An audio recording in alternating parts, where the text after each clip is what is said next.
Rameswaram இறங்குனதுமே railway ஸ்டேஷன்லேருந்து கோவில் வந்து கொஞ்சம் பக்கம்தான்றதுனால அங்கே ஒரு சின்ன ஒரு ஆட்டோ ஒன்று பிடிச்சிட்டு நாங்கள் வந்து இறங்கிட்டோம். கோவில்கிட்டே வந்து ஸ்ட்ரெயிட்டாக வந்துட்டோம். ஏன்னா வந்து ரூம் வந்து எங்களுக்கு வந்து ஒரு 12:00 மேலே தான் வந்து செக்இன் பண்ணோம்.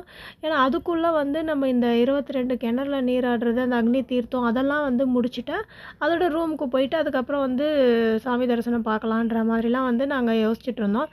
நாங்கள் முதல்ல ஆக்சுவலாக வந்து பிளான் பண்ணது வந்து 22 இதில் வந்து அந்த தீர்த்தம்லாம் தெளித்து எல்லாம் தலையில் ஊற்றுவாங்க தண்ணி ஃபுல்லாகவே நம்ம நனைஞ்சிடுவோம். ஸோ குளித்த மாதிரியே ஆகிடும் இல்லையா? ஸோ அப்படியே குளிச்சுட்டு அப்படியே சாமியை பார்த்துட்டு வந்துடலான்ற மாதிரி யோசிச்சு தான் நாங்கள் உள்ளே போனோம். ஆனால் வந்து அவங்க என்ன சொல்லிட்டாங்கன்னா, ஈரமான இதோட வந்து உள்ளுக்குள்ளே வந்து கோவிலில் அலோவ் இல்லை. நீங்கள் வெறும் தண்ணிலாம் வந்து அந்த தீர்த்தம் யாத்திரைலாம் பண்ணி முடிச்சிட்டக்கப்புறம் நீங்கள் வந்து அப்புறமா தான் ட்ரெஸ் சேஞ்ச் பண்ணிட்டு தான் கோவில் உள்ளேயே வரணும்னு சொல்லிட்டாங்க. சரி அதனால் நாங்கள் என்ன பண்ணோம், இப்போ வந்து ஃபஸ்ட்டு நாங்கள் நிற்கிற இடம் வந்து அக்னி தீர்த்தம். இதுதான் வந்து ஃபஸ்ட்டு போய் நாங்கள் வந்து தண்ணி எல்லோரும் வந்து குளிச்சிடுறாங்க. நாங்கள் வந்து தண்ணி வந்து தெளிச்சுக்கிட்டோம். அப்புறம் வந்து ஒரு சின்ன டப்பா ஒன்று வாங்கிட்டேன் நான். அங்கேருந்து எல்லாரோட அந்த தீர்த்தத்தையும் வந்து கலெக்ட் பண்ணிக்கலாம்.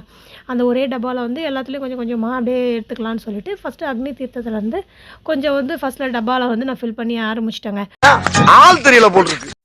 சிவன் கோயிலுக்கு போகிறதுக்கு முன்னாடி நல்லா பட்டை ஒன்று போட்டு போங்கன்னு சொல்லிட்டு பாருங்கள், நல்லா அங்கே ஒரு அச்சுலாம் வச்சுருக்காங்க. ஸோ அதை வந்து அழகாக வந்து பட்டை, அந்த சூளம் அதெல்லாம் வச்சு அழகாக சூப்பராக போட்டு விட்டாங்க.